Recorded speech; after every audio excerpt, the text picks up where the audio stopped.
안녕하세요. 강인선 배성규의 모닝 라이브, 저는 강인선입니다. 안녕하세요. 배성규입니다. 지금 국민의힘 경선이 중반전을 치닫고 있는데 현재 판세는 홍준표, 윤석열, 홍준표 두 후보의 각축전 양상으로 진행되고 있습니다. 이재명 후보를 잡을 사람이 누구냐? 이걸 갖고 상당히 논란이 벌어지고 있는데 홍준표 후보 진영에서는 오로지 홍카콜라뿐이다 라고 얘기하고 있습니다. 과연 홍준표 후보는 야당의 대선 주자, 대선 후보 자리를 거머쥘 수 있을까요? 자, 저희 오늘 홍준표 의원 저희 스튜디오에 모셨습니다. 홍 후보님 바쁘실 텐데 여기까지 와주셔서 감사합니다. 고맙습니다. 감사합니다. 예. 네. 뭐 배성규 강인선 씨가 부르는데 안 올 수 있습니까? 다음에도 후보 되시면 다시 한번 또 예. 모시겠습니다. 아니, 근데, 다음에는 생방송으로 한번 합시다. 아, 그러시죠? 예, 예. 아, 그거 좋습니다. 근데 저 예전에 한번 방송으로 인터뷰 홍 후보님 한 적이 있는데 네. 그때 중간에 버럭하셔갖고 제가 엄청 놀랐거든요. 오늘도 그러실 건가요? 그 성질을 낼 때 네.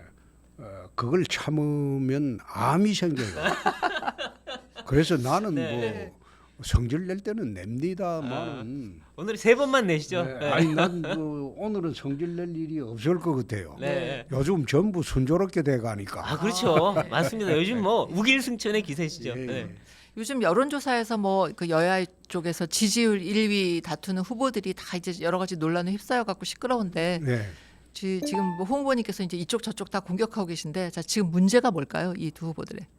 제가 이제 26년간 대선을 이번에 6번째를 치러봅니다. 벌써, 예. 남의 대선을 4번 해보고 네. 아, 그렇죠. 제가 탄핵 대선을 한번 나가보고 이번에 또 나가보는데 26년 동안 정치를 하면서 이 비리 대선이 이렇게 심한 비리 대선을 치르는 것은 처음 봅니다. 네. 네. 정말로 대장동 비리, 그다음에 우리 진영 후보의 장모, 부인, 본인 이 비리 대선을 저는 처음 치러봅니다. 옛날에는 안 그랬거든요. 네. 한 후보만 이제 네, 딱 주로 비리 한 명만 좀 많이 문제가 그랬죠. 네. 돼가지고 그거로 공격하고 대선을 치렀는데 이거는 양쪽의 후보들이 다 비리에 연루돼 가지고 이제 대선을 치르고 있는데 네. 그거 쳐다보면서 야 이게 나중에 어떻게 되려고 이러냐 그래요. 그런 생각도 하게 됩니다. 네. 그러면은 이제 유권자들은 네. 덜 나쁜 후보를 찾던지 아니면 다른 대안을 찾아야 되겠죠. 지금 민주당은 지금까지 진행된 걸 보면 뭐 이재명 후보를 선택을 안 할 도리가 없게 돼 버렸고 네. 우리는 지금은 이제 한 달이나 남았기 때문에 네. 저 국민들이나 당원들이 어떻게 선택할지 오늘 우선 2차 이제 경선을 해보면 윤곽이 나오겠죠. 그렇죠. 예, 네. 예, 예. 네. 그 하태경 의원님하고 자주 설전을 벌이시던데 결국 또 과격한 발언 나오고 그렇게 되더라고요. 근데 아니 그게 왜 자꾸 하 이제 의원님하고는 과격한 발언이라고 하는데 그 당원 행사입니다. 네. 그 한 100여 명 모인 당원 행사에서 특히 이제 부산 가서 하는 행사이기 때문에 네. 경상도 말이 이제 우리끼리 편하게 하는 말들이 있습니다. 막 경상도 싸우는 거 말이. 같죠. 네. 예, 성질나면 뭐 네. 팬다는 이야기도 하고 네. 그래 하는데 특정인을 내가 겨냥해서 한 이야기는 누구라고 특정한 일이 없어요. 네. 네. 네. 없는데 본인이라고 생각하고 이제 대드는데 네. 아. 실제로 누구를 딱 특정해서 그 이야기 한 거에 전혀 없습니다.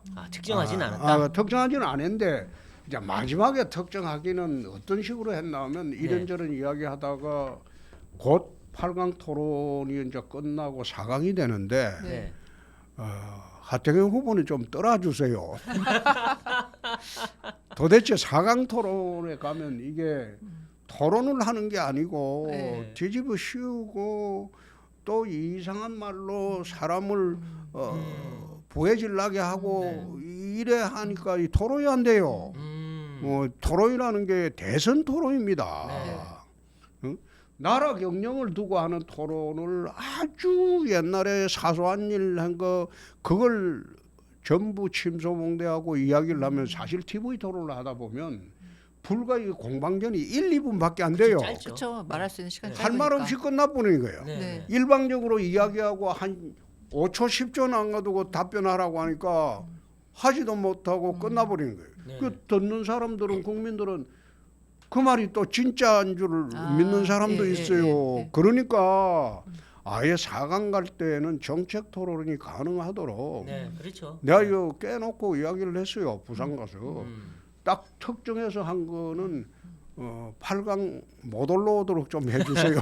네, 그 이야기는 했습니다. 네. 근데 하태경 후보는 저희 출연하셔가지고 그 하도 이제 세게 공격이 들어갔더니 홍 후보께서 당황하시면서 좀 살살해라, 봐달라 이런 얘기를 했다고 또 거꾸로 얘기하더라고요.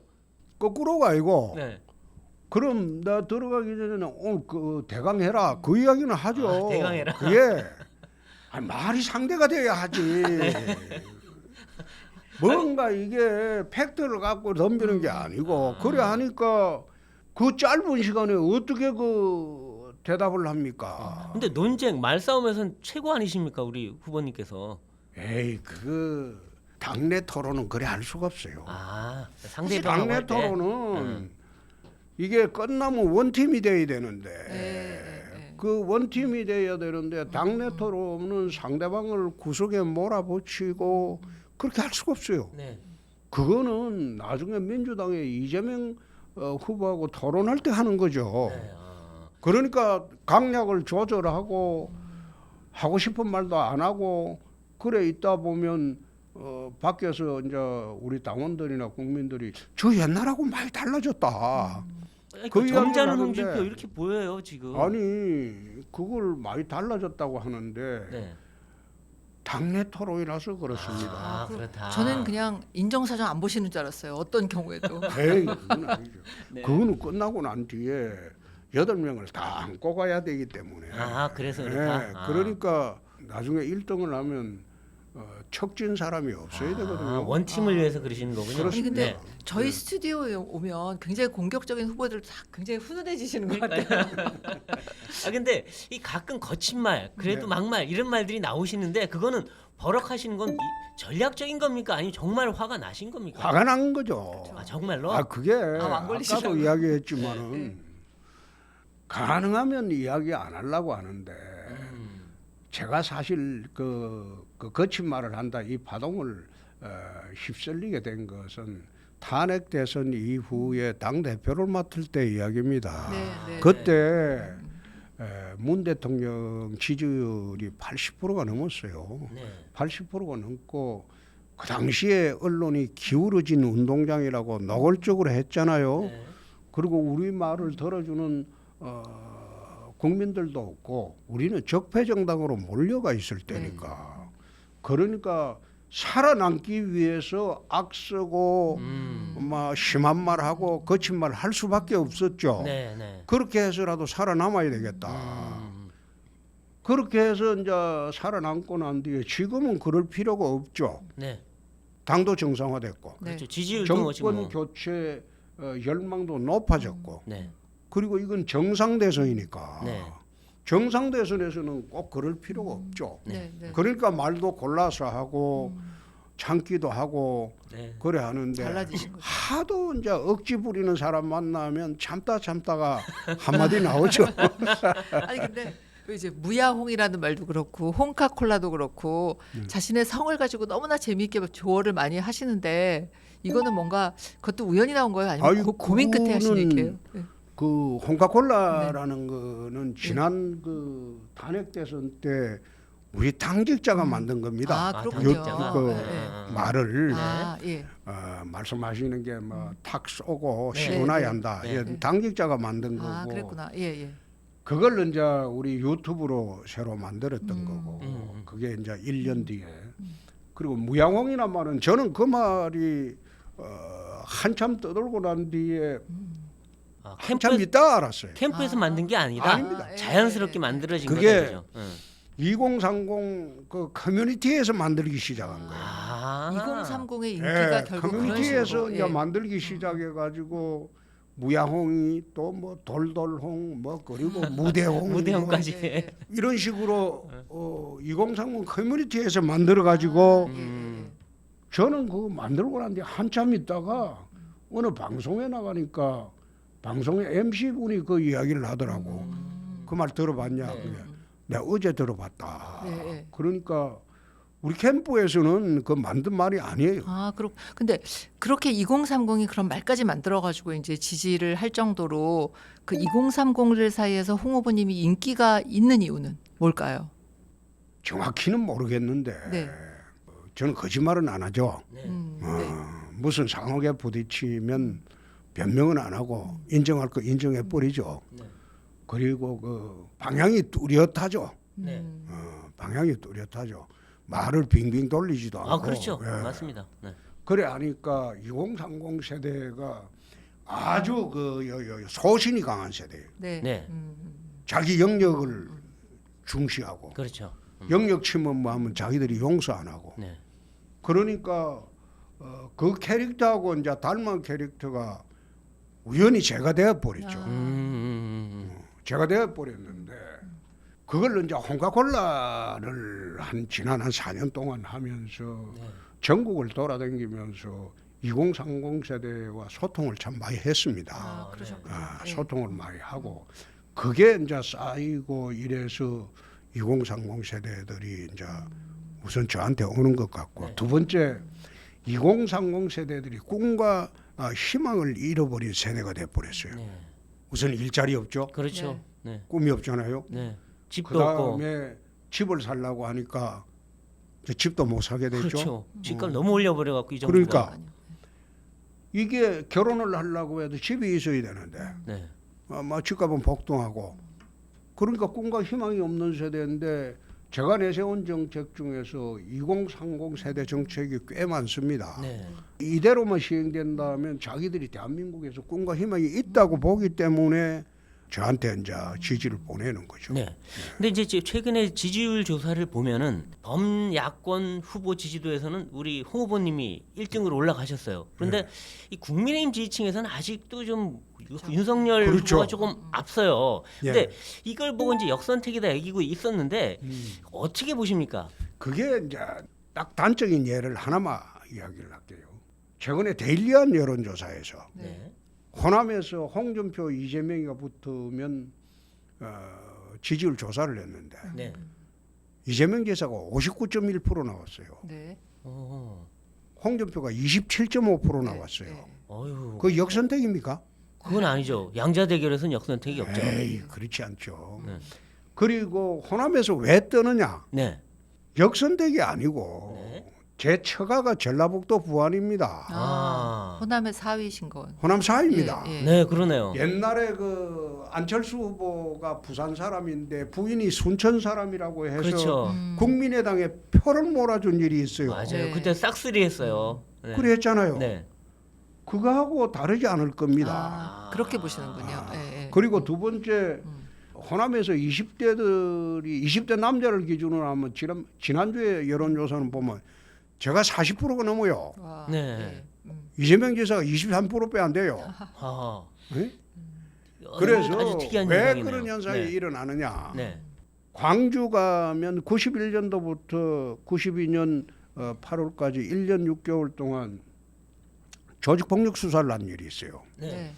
그때 그게 사실 광주의 전설입니다. 지금은 그 당시에 수사하던 게 광주의 올드 팬들은 홍준표 기억하면 모래시계 드라마고 모래시계 드라마 무대가 광주입니다. 아, 네, 네. 네. 아, 그러니까 광주고 슬로트 머신 사건이고 네. 아, 그 그 두 개를 주인공으로 안다. 엮어가지고 그 드라마를 만들었으니까 광주 분들은 올드 팬들은 머릿속에 남은 거는 그거죠. 네. 그래서 내가 호남 가서 그런 이야기를 합니다.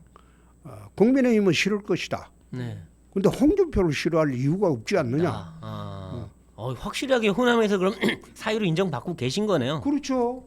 지금 그래되어 있는데 그걸 역선택이라고 몰아붙이니까 어이가 없죠. 네. 또 국민의힘 지지층만으로는 우리가 대선 절대 안 돼요. 그렇죠. 네, 맞아요. 우리가 과거 대선 때 우리 당의 대선 전략은 50대 이상 장년층 그리고 영남 네. 이 가지고 대선을 했어요. 늘 그래 했어요. 네. 근데 4년 전부터 제가 생각하기에는 이거 가지고는 정권 교체가 안 된다. 그렇죠. 네. 통상으로 대한민국 정권 교체는 10년 주기로 정권 교체를 했다. 네. 예? 그 한번 생각해보세요. DJ 노무현 맞습니다. 10년, 네. 이명박 박근혜 10년, 네. 전국 교체 10년 주기로 했는데 지금 5년 만에 교체를 하려면 대통령 지지율이 20%대로 떨어져야 돼요. 예, 예. 그래야 정권 교체가 쉽게 되는 거예요. 근데 지금 대통령 그래 지지율 대통령 40%에 가까우니 지지율이 네. 믿기는 좀 어렵지만 40%가 넘어가니까 그럼 정권 교체를 하려면 어떻게 해야 되느냐? 20, 30대, 40대를 우리 쪽으로 끌고 와야 돼요. 네. 그건 4년 전부터 내가 그런 생각을 하고 그런 활동을 해왔어요. 네. 근데 그 지금이 이제 결과적으로 나타나기 시작하는 거죠. 그렇게 해야지 정권 교체가 되지. 지금 아마 전라북도 가면 전북 사이라고 해서 여론 주도층에서 지금 뭐 우리 그쪽에서. 사이 찍어주는 게 안 맞나 아, 뭐. 네. 그래요. 그렇군요. 그 그러니까 거부감이 없어요. 그래서 역선택이라는 얘기 들었을 때는 굉장히 화가 나셨던 것 같더라고요. 그때 보니까. 그게 확장성이죠. 확장성. 네, 네. 어떻게 보면 그게 참 뭐 저군이 없는 게 역선택하고 확장성하고 구분을 못하고 지금 우리 당의 윤석열 후보 보면 국민의힘 지지계층만으로 지금 네. 하고 있어요. 네, 저 역선택하고 확장성도 구분도 못하고 TV조선 패널들도 나와서 막 그러더라고. 근데 이제 윤석열 후보 얘기가 나와서 그런데 네. 윤 후보가 이 뭐 줄리다, 고발 사주다, 거기다가 또 손바닥 왕자다, 네, 막 이렇게 네. 해서 논란이 계속 일어나고 있는데 그래서 금방 주저앉을 것이다 했는데 그렇진 않아요. 그래서 지금 윤석열 후보에 대해서는 어떻게 평가하십니까? 반문정서죠. 반문정서. 예. 반문정서. 반문정서라는 거는 문재인 대통령의 악감정을 가진 사람들이 후보가 누구라도 좋다. 정권만 교체해 줄 수 있다면 그 생각으로 했고 또 처음 나왔을 때 워낙에 부풀어 버렸잖아요. 네. 카스테라처럼. 그럼 카스테라 바람에 이래 빠지고 있는 건가요 지금? 부풀었다가 네. 빠지기 시작하니까 네. 지금은 이제 이상하게 이제 역전이 네. 야권 지지층의 그 후보 중에서는 역전이 돼 있죠. 네. 돼 있는데 나는 뭐 윤 후보를 나쁘다거나 그렇게 보지는 않아요. 네. 그 훌륭한 후배죠. 네. 그런데 문제는 무슨 현안이 생겼을 때 돌파하는 방법의 문제예요. 네. 아. 정직하고 거짓말하지 않아야 돼. 음. 내가 잘못했으면 거기에 국민적 호소를 해야 돼. 아, 그런데 네. 윤 후보는 정치판에 들어온 이래에 수없는 말실수를 했는데 네, 그렇죠. 그 말실수를 할 때 캠프의 대변인이라는 사람들이 전부 거짓말로 대응을 하더라 이 말이에요. 아, 이번에도 왕자 손가락만 씻었다는 거지 그, 이해가 안 그거는 가더라고요. 말이 안 되는 그 코미디고 거짓말로 대응하면 거짓말이 거짓말을 낳고 이거 뭐 그렇죠. 헤어날 수가 없다. 맞습니다. 내가 그래 하지 마라. 아, 네. 내가 처음 만났을 때 아마 조선일보 사진에 둘이 이래 얘기하는- 앉아서 하는 네. 사진을 네. 봤을 거예요. 네. 그 이야기를 해줬는데 대변인 부대변인이 뭐 열 몇 명이 있다 보니까 근데 나는 대변인 딱 한 사람만 두고요. 전부 다 얘기하시잖아요.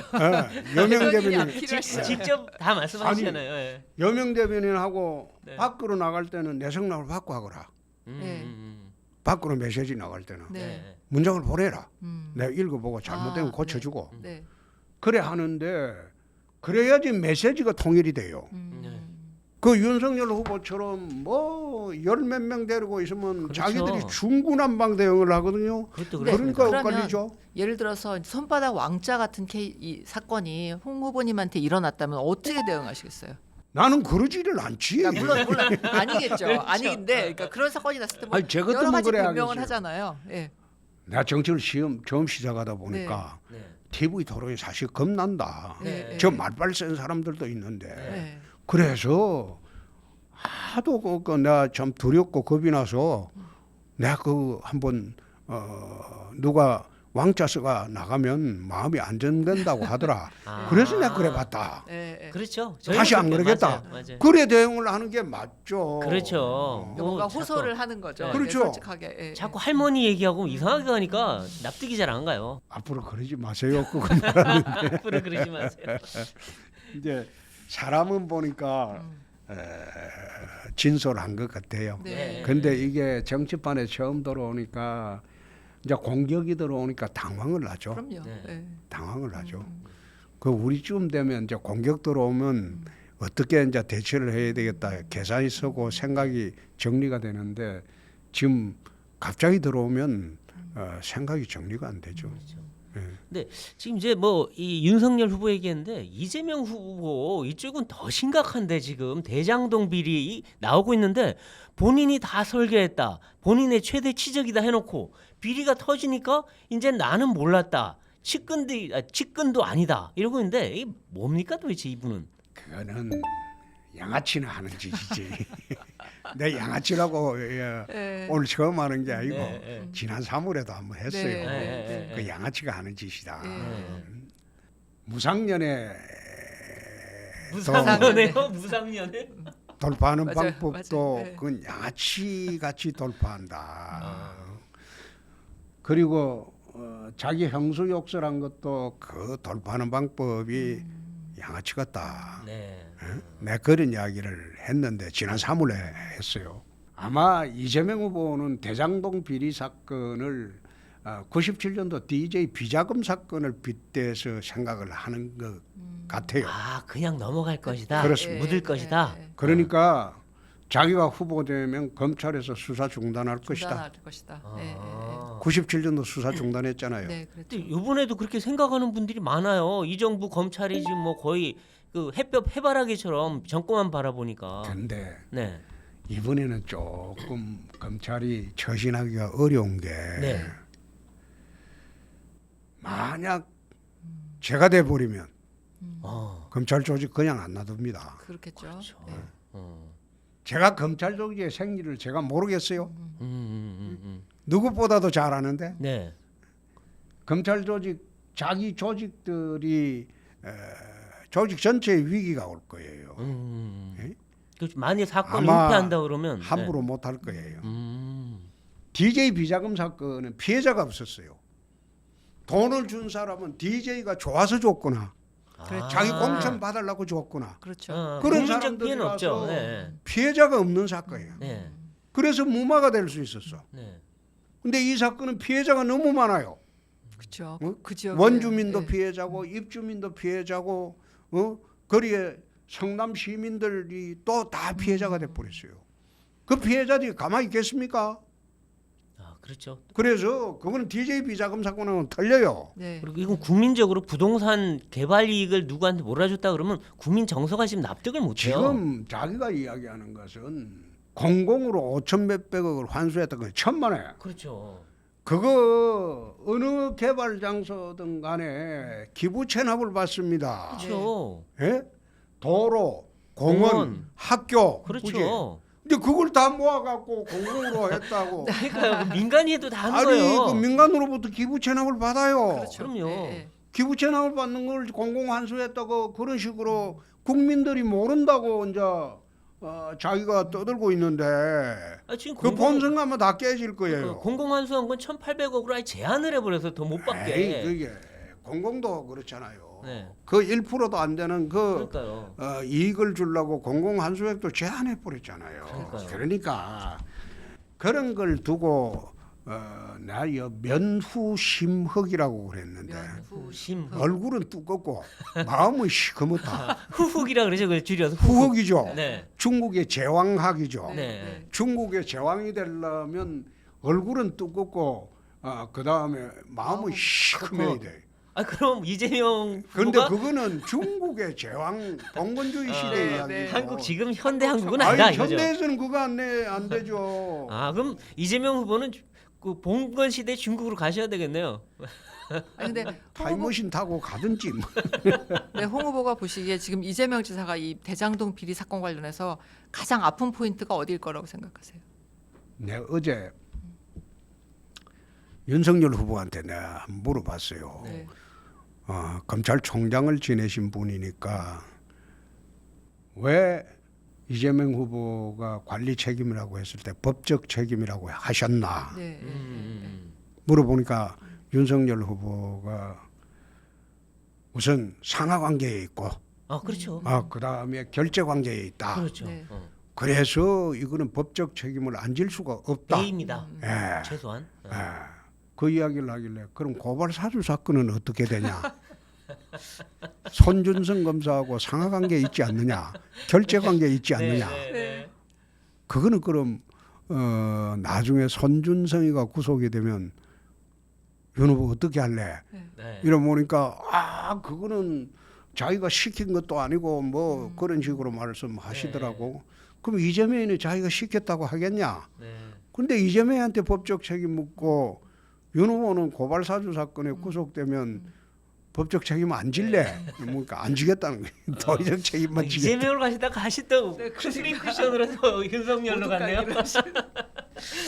근데 이제 저희가 알던 이제 예전에 그 홍준표는 막 빨간 넥타이 메고 막 눈썹도 막 새카맣고 뭔가 막 강렬한 느낌이 있었거든요. 근데 이번에 대선 후보 나오신 후에는 이제 완전히 이렇게 딱 탈색을 하시고 다른 분위기가 됐어요. 탈색해야죠. 네. 그걸 싫어하니까. 네.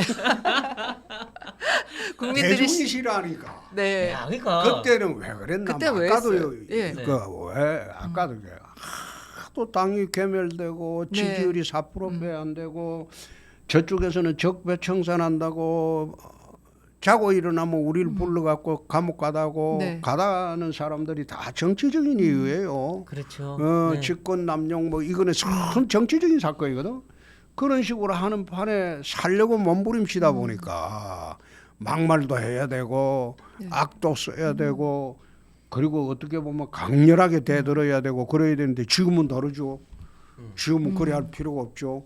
근데 어제 처음으로 내 마지막 그 2차 투표 앞두고 빨간 넥타이 메고 한번 나가봤어요. 오랜만에 빨간색 예. 레드홍으로. 예. 강하게 보이기 위해서. 아니 이제 하도 그 원래 우리 당 색깔이 삼색입니다. 네. 네. 빨강, 파랑, 네. 흰색. 네. 네. 넥타이 세 개 중에 하나 매도 돼요. 네. 오늘은 그런데 어느 후보가 파란색 넥타이 맸다고 자꾸 시비를 걸어서 왔길래 파란색은 그런데- 저쪽 민주당색이다. 원래 그 파란색이 한나라당 색 아니에요. 그렇죠. 원래는 그렇죠. 그랬죠. 서로 바꿨죠 지금 색깔을. 지금 바뀌었죠. 네. 그래서 내가 어제 빨간 넥타이 메고 한번 나가봤어요. 저 오늘 빨간 넥타이 맸어요. 예. 오늘 파란 넥타이 맸어요. 넥타이 바꿨어요. 네. 근데 지금 아까 이 대장동 얘기했는데 이 대장동에 지금 보면은 곽상도 의원이 연루돼 있고 권순일, 박영수 이 검사 출신들, 그다음 법관 출신들 이 고위 이 법조계 인사들이 다 줄줄이 연루돼 있는데 이거 좀 문제가 있는 거 아닙니까? 법조 게이트죠. 예. 그렇죠. 쉽게 말하면 네. 전직 검찰총장, 대법관 이런 사람들이 누릴 거 다 누리고 그렇죠. 또 돈을 벌겠다. 지금 얼마 저는 받는지 사실 몰라요. 네. 그 변호사를 할 때도요. 제가 95년도 그만두었으니까 오래됐죠. 네. 난 변호사 안 합니다. 네. 안 하고 내가 형사변론을 나가본 거는 총풍 사건, 세풍 사건, 우리 당에 관련됐던 그런 사건뿐입니다. 네. 형사변론은 거의 안 해봤어요. 네. 왜 안 하냐 이래 묻길래 내가 그랬어요. 내가 그 범죄자를 처단하는 입장이었는데 어떻게 돈 준다고 그 돈 받고 법정에 가서 봐달라고 하느냐. 나 그지 못하겠다. 그래서 내가 이 합동법률사무소에서 이름만 얹어놓고 네. 오랫도록 좀 있었어요. 네. 있었는데 나는 변론을 해본 일이 없는데 전직 판검사들이 이렇게 하는 거는 진짜 이 사람들은 원래 자격이 안 되는 사람들이야. 그러니까요. 원래 이거는 판검사 시켜도 안 될 사람들이 이게 어떻게 잘못돼 가지고 고위직까지 올라간 거예요. 근데 지금 권순일 대법관 같은 경우에 재판 거래 의혹, 사후 수뢰 의혹 뭐 이런 얘기까지 나오잖아요. 좀 권순일 이상해요. 대법관이 사법연수원 때 저희 반이었습니다. 그래요? 아, 그래요? 네. 추미애, 권순일이 다 저희 아, 반이야. 동기생이셨어요? 아, 네. 같은 동기인데 그 아. 내 뒤에 다 앉았어요. 형 동생하고 거의 친하게 지냈어요. 아, 그렇군요. 난 네. 권순일이가 우리 사법연수원 다닐 때 공부를 제일 잘하는 축에 들어갔어요. 공부 잘하게 생기셨어요. 네. 네. 근데 그렇게 머리 좋은 친구가 네. 대법관까지 했으면 만족할 줄 알아야지. 네. 어떻게 그런 짓을 하느냐 싶어가지고 내가 오늘 권순일 대법관하고 할 관계는 내가 이제 처음 이야기하는데 네. 내가 참 딱해서 권순일 대법관에 대해서는 내 방송에 나가서 물어도 언급을 안 해요. 안 하는 게 참 그래도 우리 그 형 동생하고 지낸 지가 그래 오래됐는데 네. 내가 참 매도하기가 못해서 그런데 그렇게 해서는 안 되죠. 그렇죠. 그건 재판 거래라고 볼 수밖에 없는 정황이. 예. 그러니까 발견되죠. 김만배 씨가 8번이나 찾아갔다는 거 아니에요? 근데 전으로? 거기에 뭐 전직 총장도 있고 네. 그러니까요. 또 전직 그 관할 수원지검장도 있고 그러니까요. 이게 참 나는 검찰 고위직이었으면 그렇게 많이 누리고 법원 고위직이었으면 변호사 개업해서는 안 된다고 생각합니다. 네. 제대로 개업을 하려면 시골 지청에 가서 예? 거기서 힘든 사람들 변론해주고 네. 그런 식으로 사회봉사를 해야지 이 범죄자 집단에 울타리 되기 위해서 거의 무슨 로펌 하나 차린 것 같아요. 그렇죠. 네. 그 작은 회사에 그냥 뭐 그게 더 커요. 변호인이 고문이 한 30명 네, 돼요. 네. 그게 공돈이 워낙 수천억이 생기니까 그렇죠. 자기들이 걱정이 안 됐겠어요. 그렇겠죠. 후유증이 있을 거로 그렇죠. 보고 맞아요. 그렇죠. 방패막이 치는 거예요. 예. 그러니까요. 예, 예. 그리고 거기에 이제 1억 얼마씩 뭐 수억씩 주니까 전직 대법관들이 공돈인 줄 알고 끼어 들어간 거예요. 아, 그렇죠. 근데 지금 검찰이 이번 정권 들어서 보면 이 뭐 이 정권에 완전 하수인처럼 바뀌어 버리고 있는데 그래서 이 대장동 수사도 제대로 할까 이런 의심도 드는데 이 우리 홍 후보님께서는 이 검수완박 하시겠다고 했는데 이게 조국이 했던 거라고 해서 좀 논란이 됐어요. 나는 그 조국이 했던 거라서 논란이 된 게 아니고 제가 그 검사로 나와서 정치를 하면서 언제나 검찰이 어려울 때마다 검찰 편을 들었어요. 네. 네. 검찰 편을 들어줬어요. 네. 늘. 네. 그런데 제가 이 검찰이 왜 문제냐고 느꼈을 때 2015년도 성완종 사건 때 네. 검사가 증거 조작을 하는 걸 봤어요. 아, 예. 그 증거 조작이 항소심에서 이제 들통이 다 났거든요. 네. 그 증거 조작을 해가지고 이제 나를 덮어 씌우는 게 그게 이제 내 청와대 지시라는 것까지 알았어요. 그 친박들 살리려고 나를 이제 얼거 넣으려고. 네. 그게 앞장섰던 게 검찰이더라 이 말이야. 네. 현직 검사였다고, 부장검사였다고. 네. 그래서 내가 그걸 쳐다보면서 야 이렇게 썩었나. 그래서 그때부터 얘들한테 수사권 주면 큰일 나겠다. 네. 어떻게 됐더라도 얘들은 공소 유지를 위한 보안 수사권 이외에는 줘서는 안 되겠다. 네. 2015년도부터 내가 그런 생각을 하기 시작했어요. 그래서 이 정권 들어와서 적폐 수사한다고 검찰이 나서서 정권의 사냥개 노릇하는 것 보고 네. 저거 안 되겠다. 개혁 안 해서는 네. 저러다가 정권 바뀌면 또 검찰이 사냥개 하는 이상한 나라가 되겠다. 네. 이 검찰 공화국 되는 거예요. 네. 그래서 이거는 선진국 제도로 제도를 좀 바꿔야 되겠다. 근데 지금 공수처나 경찰이 수사하는 거 보면 거기도 전혀 믿음이 안 가거든요. 지금. 그게 이제 믿음이 안 가는 게 아니고 그 사람들이 이제 지금은 이제 수사를 능력을 배가해 나가는 과정이죠. 네. 특히 경찰 같은 경우에는 경찰이 눈치만 안 보게 하면 경찰이 요즘은 지능과도 생기고 첨단 수사 기법도 있고 해서 경찰이 FBI식으로 우리가 그 만들어 주면 잘할 거예요. 네. 그리고 요즘은 인권 침해하기가 어려운 세상이 됐잖아요. 네.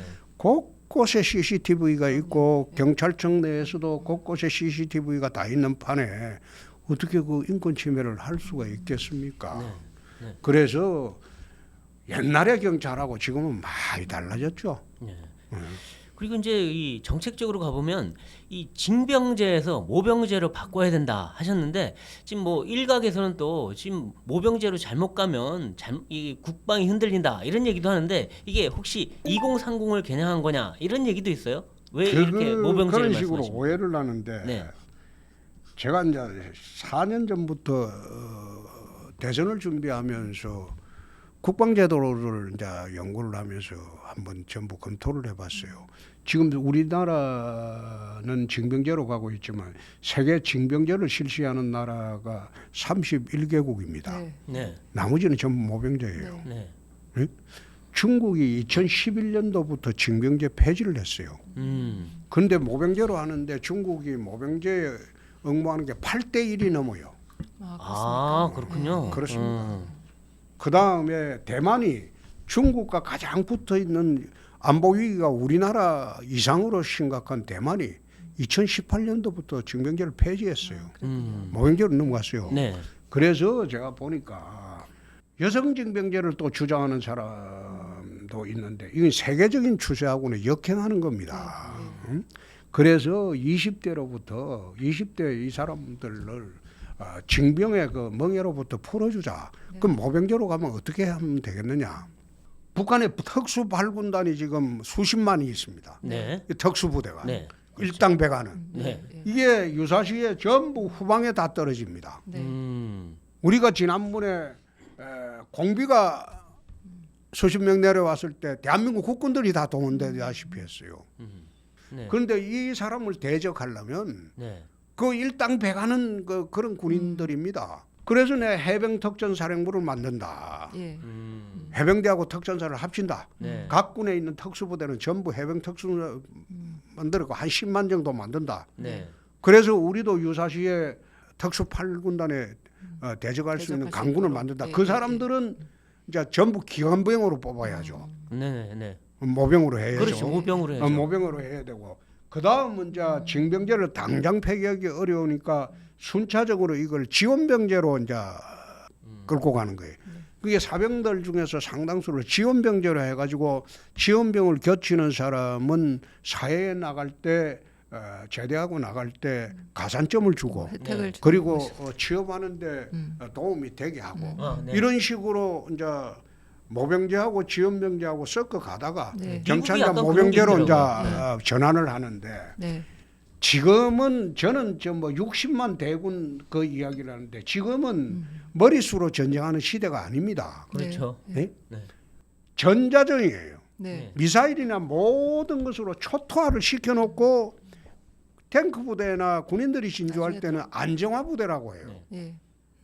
그냥 들어가서 정리하는 부대예요. 네. 옛날처럼 참호에 숨어가지고 서로 소총 쏘는 그런 전쟁이 아닙니다. 네. 그래서 우리나라 병력도 지금 60만 대군을 유지할 필요가 없어요. 네. 나는 그런 생각이에요.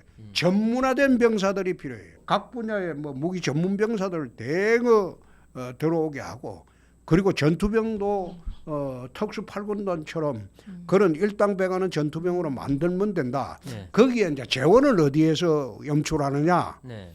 그래서 내가 생각해낸 게 국방세입니다.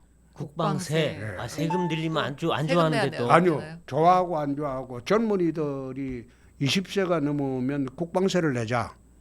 군대 갔다 온 사람은 국방세를 면제해주고 아. 인두세처럼 아. 그렇게 내가지고 병력의 멍에로부터 해방시켜주는 대신에 일찍 나가서 돈 벌어서 국방세 내라. 아, 그런 의미로. 그러네요. 네. 근데 그 국방세를 그리 언제- 많이 거두지 않아도 돼요. 언제까지 내나요? 예? 그러면 어느 그건 이제 나이에 나이가 내야 우리가 되나요? 시뮬레이션을 해봐야 되겠죠. 네. 그렇죠. 그리고 예비군 나는 할 때까지. 생각이 네. 국방세는 남녀가 같이 내는 게 같이 맞다는 생각입니다. 아, 그렇죠. 네. 그러면 그냥 여자들도 군대 가면 국방세 안 내고 이런 식으로 그렇죠. 조정을 하자는 지금 말씀이시죠? 그 노르웨이는 노르웨이, 이스라엘 이런 데는 여성들도 이제 의무징병제가 됐죠. 네, 그렇죠. 그렇죠. 네. 그래 됐는데 저는 뭐 여성들을 그 의무징병제로 데리고 가자 이 말은 나는 시대에 좀 역행한다. 네. 그건 맞지 않다. 네.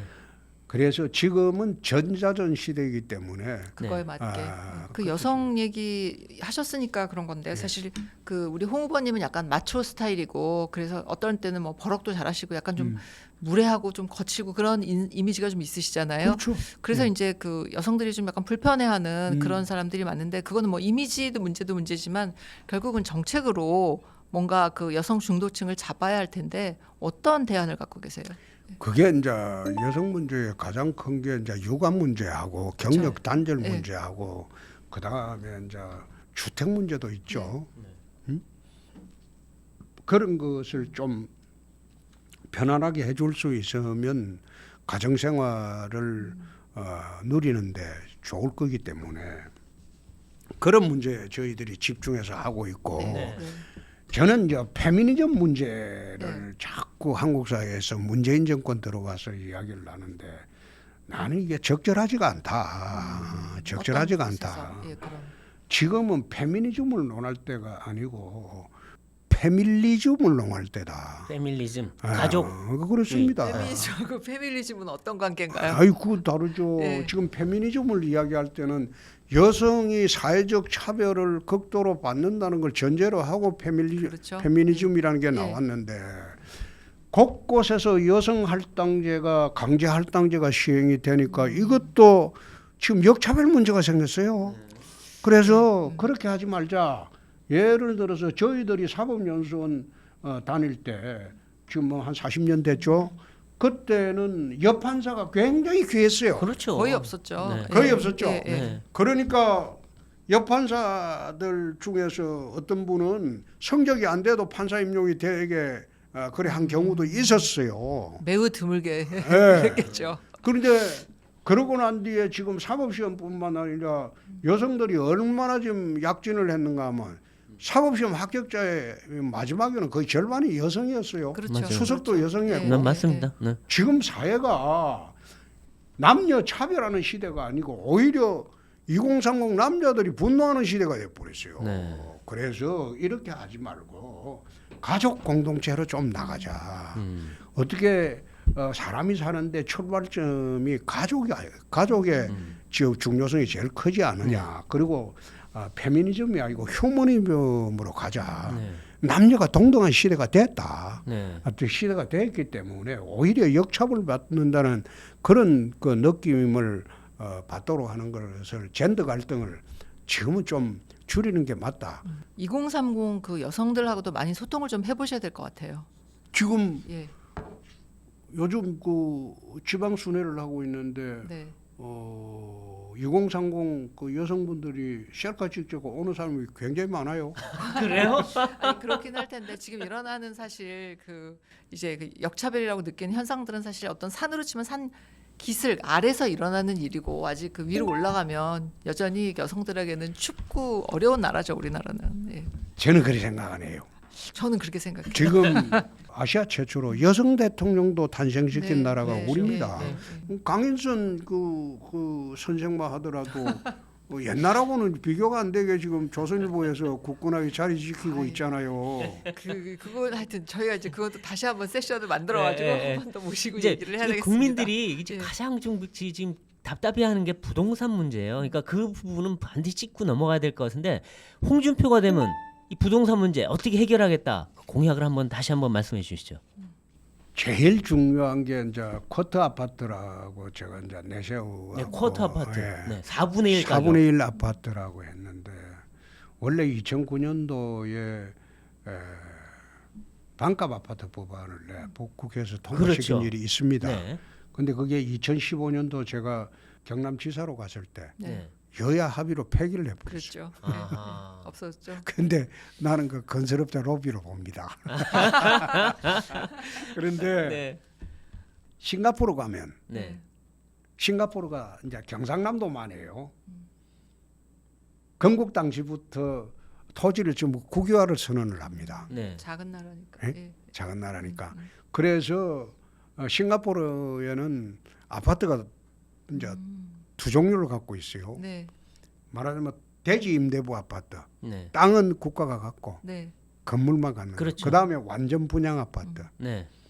값 차이가 엄청나게 나요. 그렇겠죠. 예? 아무래도. 네. 나는데 대지 임대부 아파트는 젊은 사람들이 들어가요. 네. 싸니까. 그렇죠. 이게 임대 아파트가 아니고 자기 집이잖아요. 그렇죠. 아, 땅만 건물만 국가 거고 그렇죠. 건물은 내 거다. 예.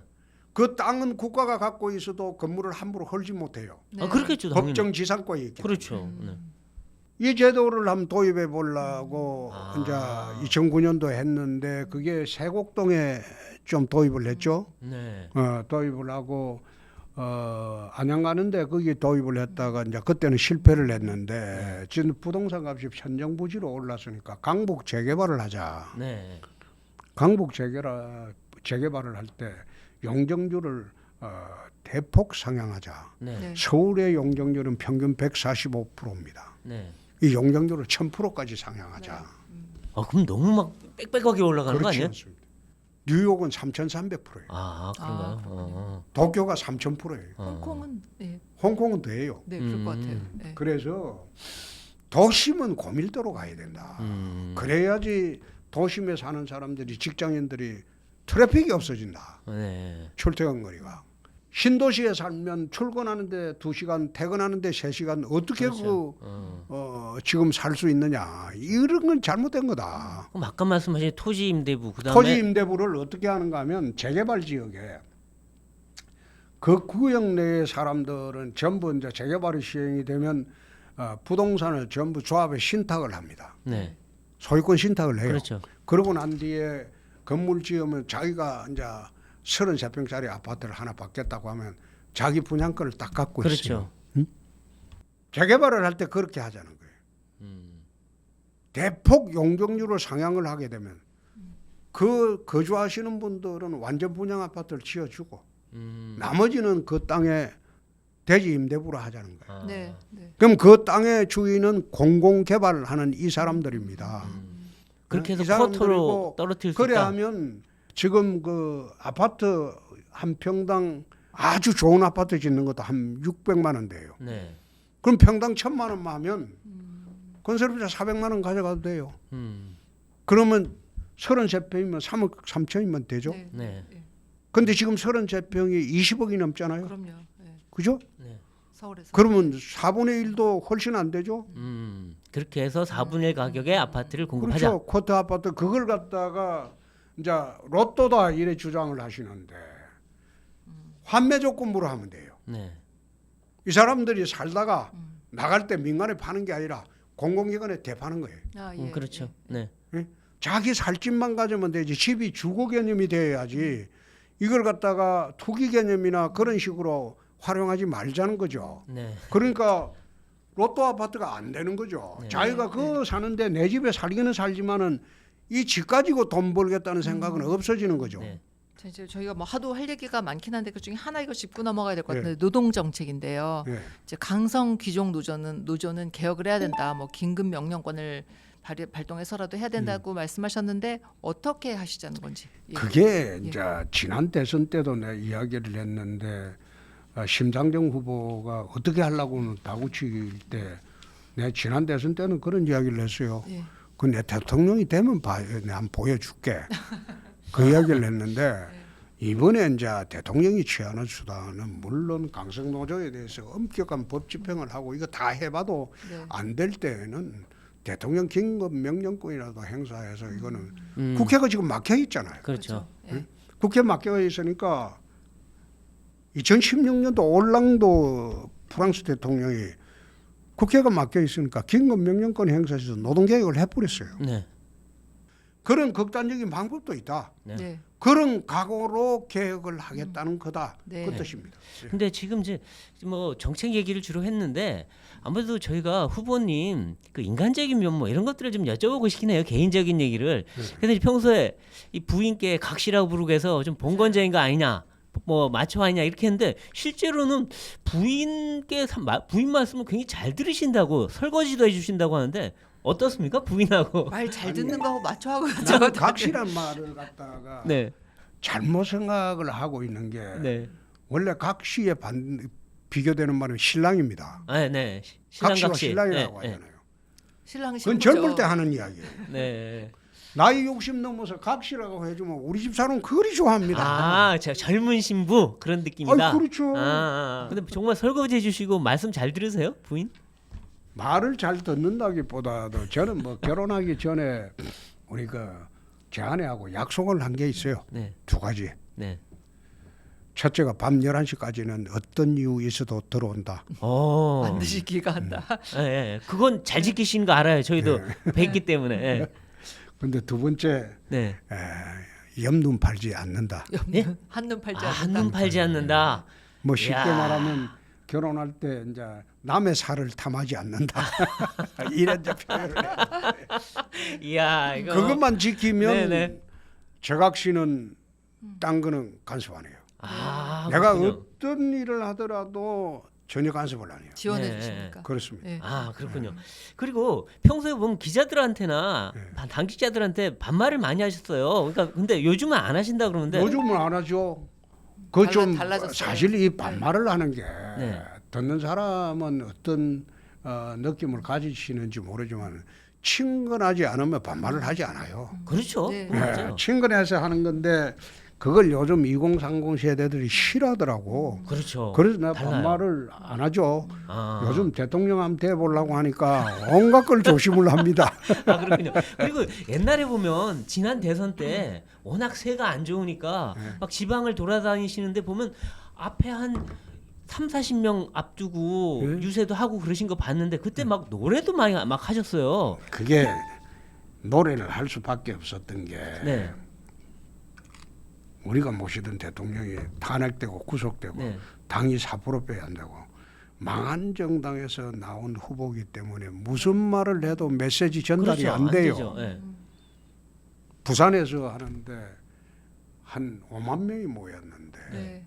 연설하기 전에 왜 돌아와요 부산을 불러야 되겠습니까? 네. 노래를 하면 전부 따라해요. 그때 아. 한 마음이 돼요. 그렇군요. 지금 그러고 난 뒤에 노래하고 딱 연설 시작하면 집중도가 높아요. 네, 네. 지금 한 소절만 해주세요. 에이. 그 대구 가면 네. 홍도야 울지 마라. 뭐 서산 가서는 서산 갯마을.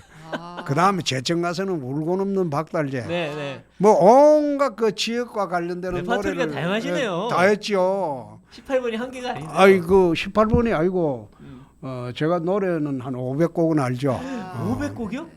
그거는 54년도부터 78년도까지 노래는 네. 한국 트로트 노래는 다 알죠. 근데 저 이 얘기가 굉장히 슬픈 것 같아요. 망한 정당의 대선 후보가 돼서 그러니까요. 전국적으로 유세를 다니면서 거기에 맞는 노래를 불렀다고 그러니까. 하는 게. 아니 세상에 참 예. 대선 유세장에서 노래하는 사람이 세계에서 저밖에 없어서 대전 가서는 대전 부르스 부르고 그러니까요. 네. 근데 원래는 대선 나가더라도 노래 안 해도 될 것 같아요. 분위기가 좋아서. 네, 근데 한 가지만 더 여쭤볼게요. 근데 주변에 현역 의원이 뭐 그렇게 많지가 않다. 그리고 그 홍준표계로 홍 후보를 모셨던 분들 중에 다른 캠프에 갔다. 그래서 배신자들이 많다. 이거 왜 그렇습니까? 나는 26년 동안 정치하면서 당내 경선을 그래만 해도 국회의원 데리고 경선을 해본 적이 단 한 번도 없습니다. 그러시네요. 네. 네. 그래서 아무도 독고다이라고 얘기도 독고다이가 아니고 네. 국회의원들은 헌법상 독립기관입니다. 네. 300명이 있다면 국회가 300개 있는 거예요. 네. 그렇죠. 네. 응? 헌법이 그래 돼 있어요. 네. 나는 헌법상 독립기관인 국회의원이 개파에 쫄게 되는 것을 네. 나는 26년 전부터 그건 옳지 않다. 쫄게는 근데 아닌데. 개파도 들어가지도 않고 개파를 만들지도 만들지도 않는다. 않는다. 근데 예. 쫄게는 아니지만 같이 뜻을 함께하는 의원들이 그건 많아야지 그거는 되잖아요. 많죠. 네. 그거는 많죠. 몇 명이나 됩니까?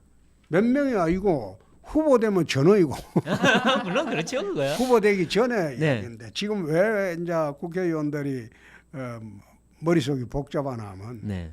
윤 후보가 될 것 같아서 우르르 갔는데 네. 안 되거든. 네. 지금 1등이 바뀌어 버렸거든. 네. 그 사람들이 아주 곤혹스러울 거예요. 전화 오는 사람이 있어요. 그건 전화 오는 사람들. 내가 그래 하지 마라. 그거 요거도 먹는다. 그래 하지 말고 네. 동네 가서 중립지켜라. 네. 중립지켜라.